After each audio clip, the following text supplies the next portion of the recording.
My name is Assemblymember Zohran Mamdani, and I am running to make the city affordable. Zohran Mamdani has been in the news a lot lately, right? And for good reason. The 32-year-old socialist just won the New York City mayoral Democratic primary. And in many ways, he's new to the political scene, he's fresh, something different. He's a foreign-born socialist Muslim candidate in the largest city in the US, the most important capital of capitalism in the world. The media have predictably started coming after him. They've lost their shit. Infidel. Yeah. Infidel, but he did say that he wouldn't condemn it. We've been seeing a lot of unhinged reactions from different corners of the corporate media. When you have socialists in the Democratic Party, I don't know how anybody could argue that that would be beneficial for the party or... But how about the rich? No, They get shot? No, yes, they get taken away. Kulaks? Yes, they get taken away. But there's something people didn't pay enough of an attention to on the night of Zohran's In victory. the words of Nelson Mandela, it always seems impossible until it is done. Why does an Indian Muslim born in Uganda with a middle name Kwame, why is this guy quoting Nelson Mandela in an acceptance speech? Zohran's identity and background are closely linked to his politics, and in this case, likely informs his decision to be a socialist. Socialism attempts to address the self-determination of people, solidarity, fighting against imperialism, and dignity for the poor and working class. These are important issues to Pan-Africanists and the independent struggle of Africa. In this video, we're going to explore how British colonialism, the African independence struggle, and Idi Amin's expulsion of Asians probably informs Zohran's politics more than many people are noticing. His life story explains why an Indian Muslim born in Uganda is named Kwame after Kwame Nkrumah and is quoting Nelson Mandela in his victory speech in the New York City Democratic mayoral primary. Inshallah on the front page. Here are a few of my humble suggestions for headlines. MIA, Mamdani in Africa. Let's get into the video. Uganda. What a lot of people don't realize is that India and Africa have over 3,000 years of cultural and commercial relations across the Indian Ocean. But in the 19th century, everything changed when the British Empire got involved. And of course it did. It has been a complicated history, but there are some uncomfortable truths. Indian merchants were key players in financing the Arab-led East African slave trade. This trade mostly stayed in the coastal areas like Mombasa and Zanzibar until 1884, when the Kingdom of Uganda became a British protectorate. That's when Indians started moving into the interior of what would later become modern-day Uganda. The Asians have been in East Africa for well over 100 years. In the early 19th century, the British encouraged Indian merchants to set up business on the east coast, seeing it as a way of extending British influence in the territory. During the first wave, traders established shops called dockers, financed by Indian merchants like Alidini Vishram, who had prospered in the Zanzibar and Mombasa trade. These commercial networks extended deep into the interior, reaching Uganda and Eastern Congo, and they were actively encouraged by the British. The second wave came in around 1895. The British recruited 35,000 Indian laborers, primarily Punjabi, to construct the Ugandan railway. Many were indentured servants coming into a strange land to do backbreaking work under uniquely dangerous conditions. Famously, 135 Indians were attacked and killed by a pair of lions in Tsavo, Kenya during the construction. The British even made movies celebrating the white officers who killed these man-eating lions. A classic white savior nonsense. But it doesn't seem like they actually mourned too deeply the Indian workers who just died building a railway for them. Upon completion in 1901, approximately 7,000 laborers remained in British East Africa, joined by Gujarati traders who had come to serve the growing population. In the third wave, Indians were brought in to staff the British colonial administration. But here's the key fact. Colonial practices excluded Indians from senior government positions as well as agriculture. Gradually, the Asians began to enter the professions and to fill the middle ranks of the civil service. The Asians had great economic power, controlling commerce and forming the only real middle class.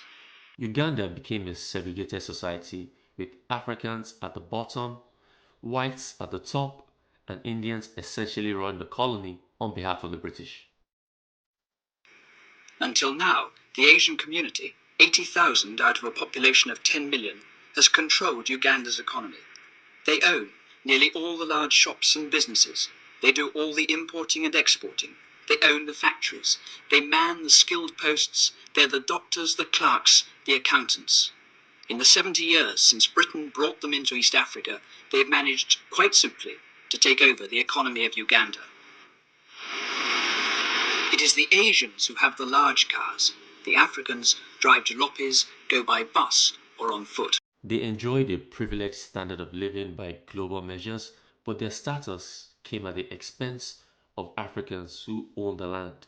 Unlike Kenya, seen as a white man's country, and Tanganyika, seen as too poor, Uganda provided the best prospects for Asian advancement in Africa. According to Zohran Mamdani, Zohran's dad, who we're going to get back to, if you were an Asian looking to build a future, Uganda was your best bet.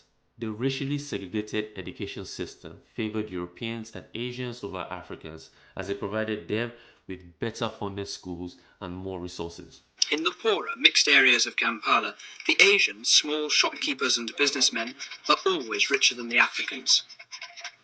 This man is typical of thousands of Asians in Uganda. His business employs 4 Africans and provides him with a comfortable income. Allows him to employ a houseboy, an African. The Africans are the servants in every Asian household. Black Ugandans were systemically hindered from practicing business by the British, limited to subsistence agriculture and petty trade. By the time of Ugandan independence in 1962, Indians controlled 90% of the Ugandan economy, possessing the capital and networks to purchase British businesses as the colonizers departed, which further entrenched their position in society and gave them even more control of the economy. When discussing the expulsion of Indians from East Africa, there's a tendency to focus solely on Idi Amin. This often leaves out the complicity of the British Empire and Indians themselves for that matter. Here's what the victim narrative often leaves out. Indians tended to stick in enclaves and were not seen as integrated into wider Ugandan society. There was no real sense of solidarity and they played no significant role in the Ugandan struggle for independence. They were a closed-off community who barely interacted with blacks outside of a master-subordinate relationship in a work context. Many held racist attitudes. They could somehow see how whites discriminated against them, but never how they discriminated against Africans. I'm looking at Uganda. At its peak in the 1960s, Uganda had an Asian population of 80 to 100,000 people, and at least 50,000 of those held British passports by 1962 when Uganda gained independence.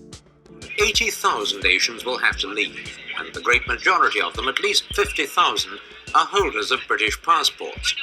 These are the people who were given a choice of citizenship when Uganda became independent in 1962 and who chose to remain British. This decision further alienated the community from Ugandan society. Enter Idi Amin. Uganda gained independence in 1962 with Mutesa II as president and Milton Obote as prime minister. Obote eventually fell out with Mutesa and overthrew him in a coup, establishing himself as a dictator. Despite the political instability, it was business as usual for the Indian elites. Everything changed in 1971 when Idi Amin took power, overthrowing Milton Obote. The situation in the country became more tense for Indians as the new leader was more open about his feelings towards the community. Zohran Mamdani describes a conference held between Amin and Asian leaders just months before the expulsion. Amin opened the first conference with a list of Indian shortcomings: social exclusion, a business culture rife with deception and lies, self-justifying racism that justified petty privileges colonialism conferred on them. He then went on to invite the same leaders to reflect as a community on the way forward, which these leaders, so-called leaders, refused to do at a critical juncture in the history of both the country and the Asian minority. This was akin to abdicating responsibility. By 1972, Idi Amin issued his order expelling all South Asians. Amin attempted to justify the expulsion to the international media with his characteristically humorous but terrifying nature. The Uganda is still not yet independent. Uganda will be independent after this, my decision, after I want to see that the whole Kampala street is not full of Indians. It must be proper black and administration in those shops is run by the Ugandans. Would you like to get all Asians out, really? Yes, they must go to their country. Even nationals of Uganda? If they want to go, they are welcome to go. What prompted this upheaval if they don't go by the time that... I think they will be sitting like they are sitting on the fire. I will tell you this. You just wait after 3 months. What will you do to them? Okay, you will see. You said you wanted Uganda. I think they will not sit comfortable here in Uganda. I will tell you this. I must actually tell you the truth. You can only imagine the terror Indians felt, hearing the leader of a country they call home talking about them in such a threatening manner. They flocked to the British embassy, and many made plans to leave the country before the 3-month deadline the government had given them. A significant portion moved to the UK, others to Canada, Australia, and the US. Some moved back to India. The expulsion was widely condemned around the world, especially by the British government, who severed diplomatic ties with Uganda but lacked the self-awareness to acknowledge their own part in creating this unique situation. Contrary to the propaganda the British media especially has spread about this case over the last few decades, there was no large-scale loss of life in 1972. In fact, none of the sporadic massacres that happened in Uganda since Indians arrived involved Ugandan Asians. We left and our employees lost their valuable employment, but a lot of Ugandans, intelligentsia, were actually eliminated by Amin. I mean, we tend to forget, we talk of the Asian expulsion, but a lot of Ugandans suffered. Over 500,000 Ugandans were actually completely eliminated, which was a very sad time for this country. They didn't suffer much robbery or looting. The expulsion itself was a grand, well-organized act of theft that left little room for petty pilferers. And this isn't my opinion. This is according to Zohran Mamdani himself, a man who was expelled as a young man from Uganda. As a people, we were not chroniclers. We were also not given to reflecting on our own experiences critically. It is the children of refugees, second generation, who have attempted to address this deficit. These hand-me-down stories have gradually homogenized into victim narratives. But Uganda Asians are a poor fit as victims. Contrary to popular belief, despite Amin's attempt to limit the assets the South Asian community could take out of Uganda, many still found a way to successfully move wealth out of the country. Dr. Samwiri Lemwanga Luyungo, professor of history at Makerere University in Uganda, explained the situation. Rice, I read the Turn of the Tide. That's a very interesting book. They show you how the money was being taken, how they were taking the money to Bermuda and other places. And then, from that money, building all over the world. In India, they set up factories in India, especially in Gujarat. Even in the Bekaa Valley in Lebanon, Manuban set up a container factory there. Post-independence, Uganda and Kenya were blatantly immoral in expelling Indians under short notice. You can credibly argue it amounted to ethnic cleansing, but this conversation is usually had in a disingenuous way, without context as to why this policy was actually popular among the population.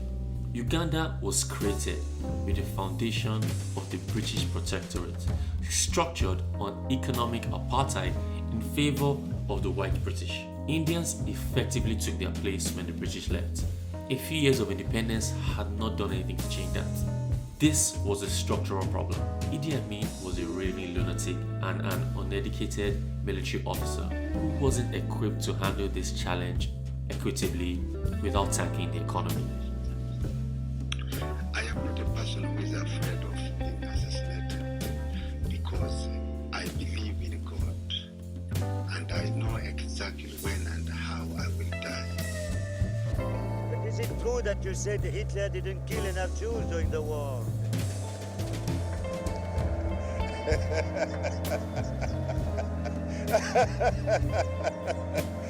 Explaining away Indian expulsion as just racism or Amin being a monster or black supremacist is reductive and extremely dishonest. Amin was a tyrant who committed the overwhelming majority of his atrocities against black native Ugandans. Today, less than 1% of Uganda's population is Indian, but they still control the economy and remain even less integrated into Ugandan society.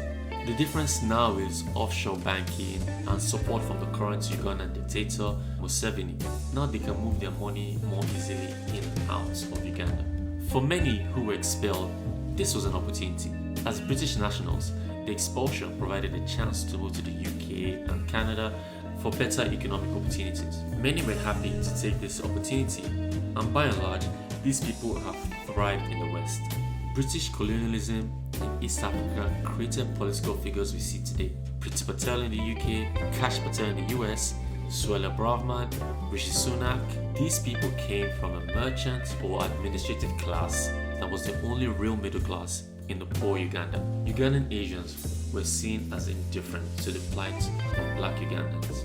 Even till this day, some of that population still talk down on Africa in very recognizably racist tones and even romanticize the colonial period. This is quite similar to how white South Africans romanticize a period in Africa where black people had less rights and freedom. They often attribute their success to hard work, intelligence, and diligence, but hardly acknowledge the fact that their success was only possible because British Uganda excluded blacks from participating in the economy. Even in Uganda, after independence, these East African Indians were seen as British loyalists, and many ultimately were. These people were equipped with all the tools to succeed in Britain, including the conservative ideology, underlined not just by their Indian culture, but by their role in the protectorate of Uganda. Many essentially established the same kind of businesses they had in Uganda, in the UK and Canada. These were convenience stores, tailoring shops, textiles, even finance, manufacturing, leveraging strong community networks developed during the colonial era. All you have to do is look down any YouTube comment section on videos on this topic, probably including this one, and you will find Indians saying they were grateful for the expulsion because this expulsion allowed them to have the better lives they currently enjoy in Western countries. These events shaped Mahmoud Mamdani, raised in Kampala, unlike the stereotype of Indians in East Africa. He identified as an African of Asian origin. He was 16 when the country got independence, old enough to witness the birth of the new Uganda. The African-wide struggle for independence resonated with him, and he genuinely believed the promise of leaders like Kwame Nkrumah and Martin Luther King. He was one of 23 Ugandan students in the 1963 Kennedy Airlift, which was a US-funded scholarship program that brought hundreds of East Africans to universities in the United States and Canada. He studied political science at the University of Pittsburgh. During his studies, he was among the many students who made the bus journey south to Montgomery, Alabama in March 1965 to participate in the civil rights movement. During the march, he ended up getting jailed. A brave move for a brown foreign student at the time. He made a connection between the independence movements in Africa and the civil rights struggle in the US. He recognized this was a joint struggle against the same enemy. This experience was quite transformative to his worldview. He started learning more about Karl Marx and other leftist ideas.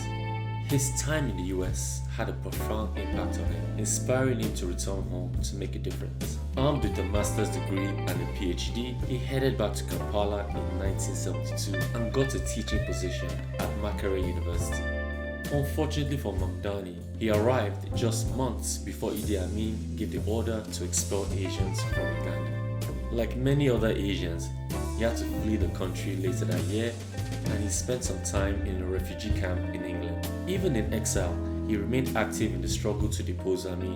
The dictator was eventually replaced by none other than Obote himself in his second spell as president. Even after Amin was overthrown, he continued being a vocal anti-government critic and was stripped of his Ugandan citizenship for criticizing the Obote government. This left him stateless for a while, so you can see a pattern here. It's clear here that Mahmoud Mamdani, to an extent, was willing to accept the consequences of his political stance. Despite these challenges, Mahmoud's scholarship was evolving with clear influence from Pan-Africanism and post-colonial theory. He hadn't just studied this, he'd lived this as a non-black African in an era where East African states were going through an Africanization process. This couldn't have been easy in a society where he would have been seen as privileged and out of touch with the black African plight.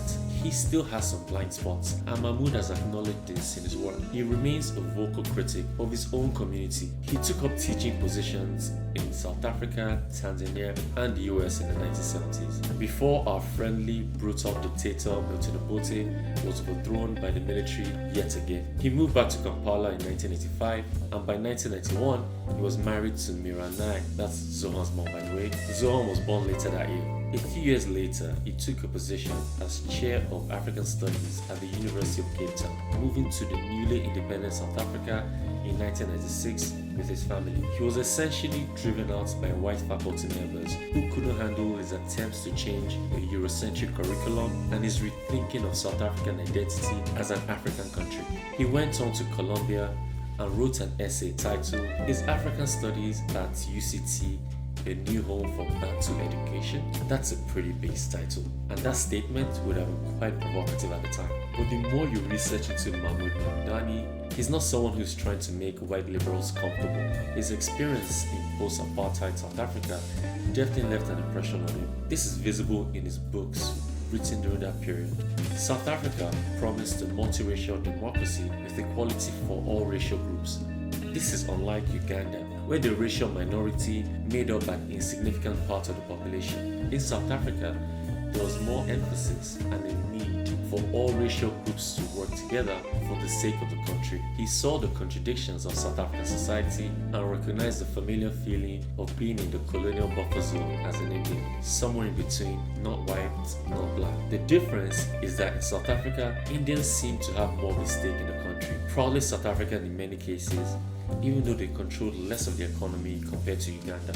Many Indians joined the ANC in the anti-apartheid struggle, and they were more harshly discriminated against in South Africa compared to East Africa. There was a stark difference in the Indian experience. In Mamdani's critique of South Africa, he noted that the post-apartheid government was minimizing the importance of addressing material harm to celebrate symbolic reconciliation. He noted the material failure that allowed those who got rich off apartheid to keep their wealth as long as they apologized. The Truth and Reconciliation Commission didn't focus enough on tracking down the beneficiaries of the apartheid violence.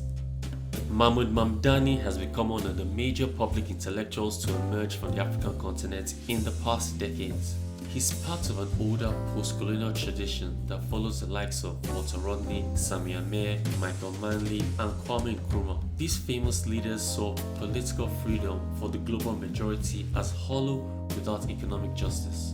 To understand why many of these men shunned capitalism and liberal democracy and embraced socialist and Marxist ideas, just look at it this way.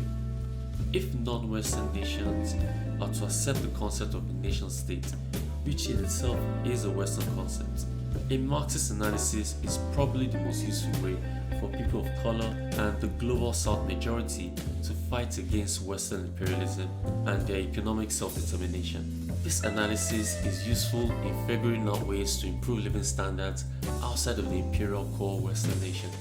Look at China, Yugoslavia, even the UK under Clement Attlee. At different times, these countries have used the power of the state in a way to improve living standards of regular people.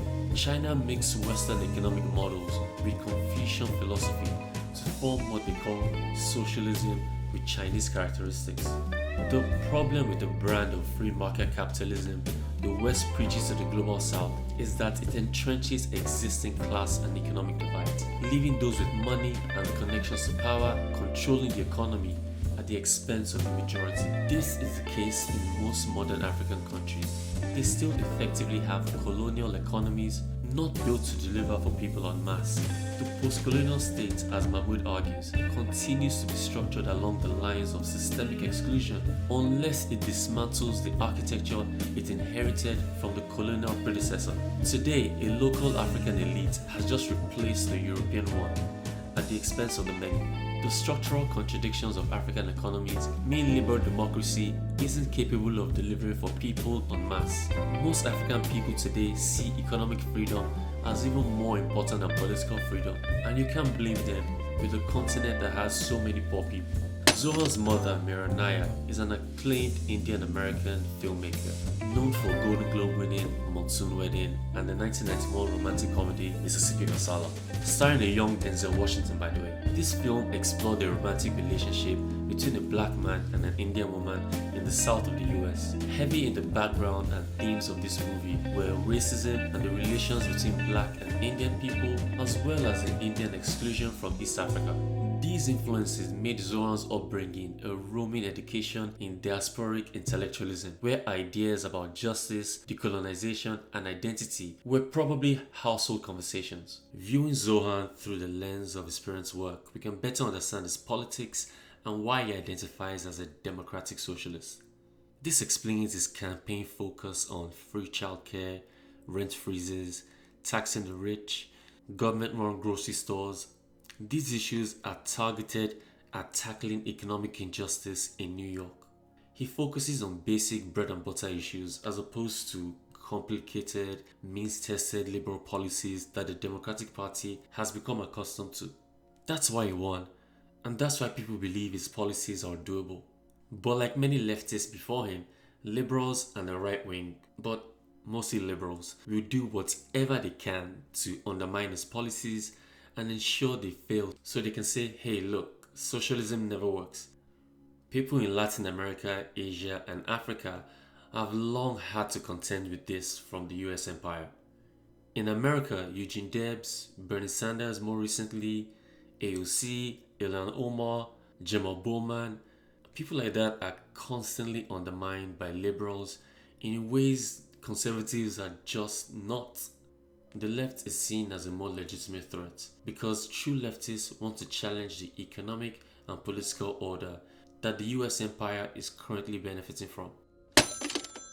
Many leaders like Thomas Sankara, even Ibrahim Traore today, and Zohran's namesake Kwame Nkrumah believe political freedom is nothing without economic justice. Uganda after independence and post-apartheid South Africa are great examples of this. The power of the state should be used to improve the lives of the people who live there, not corporate interests. Zohran is not just pro-Palestine because he's a Muslim. Zohran is pro-Palestine because of his understanding of the history of imperialism in Africa and its legacy on the continent. The African struggle for self-determination in the 60s is linked to the plight of the Palestinians today. Israeli settler colonialism is very familiar to what was historically practiced in both Uganda and South Africa, and this is at odds with the leftist post-colonial ideas of Zohran Mamdani. The self-determination of colonized people is core to his worldview. This perspective surely shapes his view of the global South, and this will give you clues about his political positions, especially on foreign policy. So remember when you see Zohran Mamdani pushing socialist policies in New York, remember this isn't just influenced by American politics. British colonialism created the racial hierarchies and economic apartheid that placed Indians as a colonial middleman at Africans' expense in East Africa. Ultimately, Indians were also a victim of this structure despite their petty privileges in the country. Predictably, there were no consequences for the British who created this structure and benefited the most from it. Although the Indian exclusion happened long before Zohran was born, it shaped his politics for sure.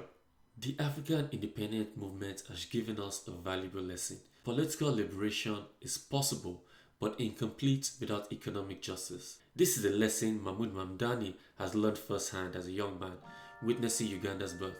Idi Amin's expulsion, however brutal and misguided, revealed the contradictions of a post-colonial society where political freedoms couldn't address the structural economic inequalities created by colonialism. three forces: colonial exploitation, the African liberation struggle, and the limits of political freedom didn't just shape one family story. They created a worldview of what is now America's most radical politician. The weird thing is, Zohran is not even that radical.